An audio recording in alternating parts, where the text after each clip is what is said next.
Mexicali Fish Keeper. Hey, I'm back again with an update for that Shelly's tank that I was setting up. I also wanted to mention something because it was brought to my attention by a fellow YouTuber, Aquafuck, that I never mentioned the name or the species of the Shellies that I bought, and I was just so used to calling them Shellies because that's kind of like their general name. But these are Neolamprologus Multifasciatus, or Maltese, or Shellies, or shell dwellers, as people know. But the reason I'm making this video is I know you guys can kind of see behind me. I couldn't help myself, and I put some plants in there, and I know that there's a very strong possibility they're going to dig them up. I really don't care.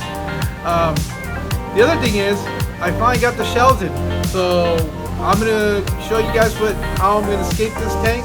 Well, quote unquote escape, because eventually they're going to do their own thing. But let me show you the shells that I got and where I got them from.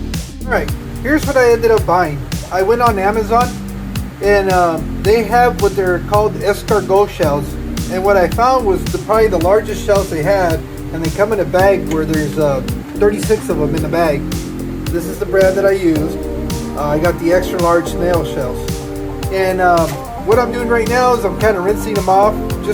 They're probably okay. They're food grade shells, so I'm sure they haven't been exposed to anything, but I just kind of wanted to rinse off a little bit of dust and also kind of get rid of the air that's trapped in there so they sink to the bottom. And so when I put them in the tank, it'll be a lot easier. So what I'm going to do is I'm going to take these shells here, and you can see by the size compared to my hand that they're a good size shell.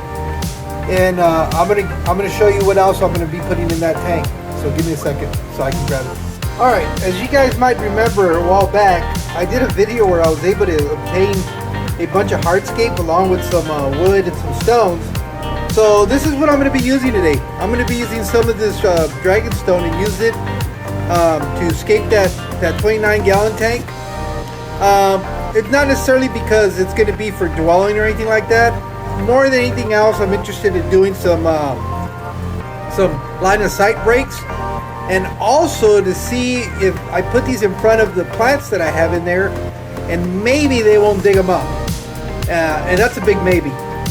But that's what I'm going to be doing. I'm going to be taking these stones and try to come up with a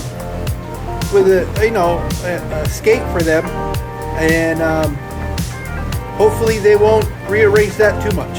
So let me go ahead and take you guys over to the tank. Alright, as you guys might remember, this is the quarantine tank I had set up for them. It's a 29-gallon tank, and because I didn't have any shells, I kind of dropped some PVC in there. But here's the one thing about Shellies that you need to know. I'm going to do the number one thing you're not supposed to do, which is try to escape a tank when you have Shellies, because this is exactly what they're going to do. They're going to rearrange it and decorate it the way they want it, because it is their tank. So what I'm going to try to do is I'm going to try to set up some rock formations kind of in front of these plants so they don't dig them up. Well, at least that's the idea. Or I might just do it all over here and move the plants over there so they have all this area over here to play with. But I kind of wanted you guys to look at it before I put all the shells that are in there, pull out those PVC pipes, which are really ugly, and I dropped the other shells in there. So I'm going to set this up so you guys can get a view as to what I'm doing, and then I'll show you the final outcome, and then we'll see what happens in the future. All right, let's start out by moving out all these pieces of PVC pipe that are in here.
All right, so here you have it.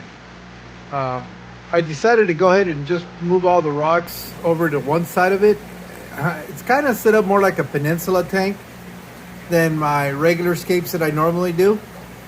And one of the reasons I did it is because the way this tank is set up, I don't know if this is going to be its permanent location or not.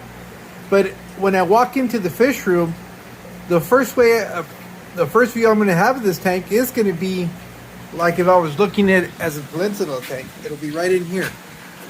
This is the view that I will see every time I walk into the fish room. So I decided to go with setting it up like this because, you know, I want to be able to enjoy it when I come in.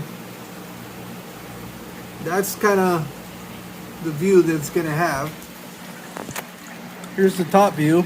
You can see there's a lot of shells in there.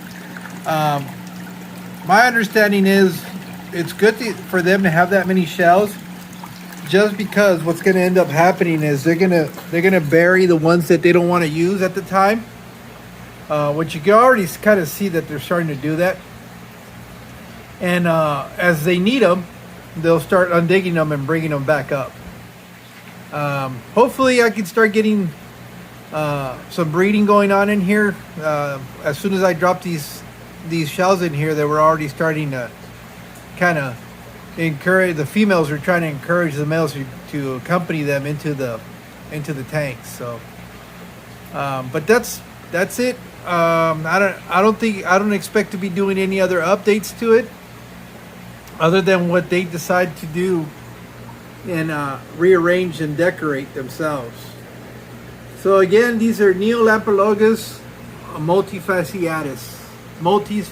So otherwise known as multis, and or shell dwellers. But shell dwellers is kind of generic because there's several different species. There's similis, there's ocellato. There's quite a bit of these African cichlids from Lake Tanganyika that actually do dwell in shells. But that's it. Until next time. Hope to see you guys here, and thank you for watching. Have a good one.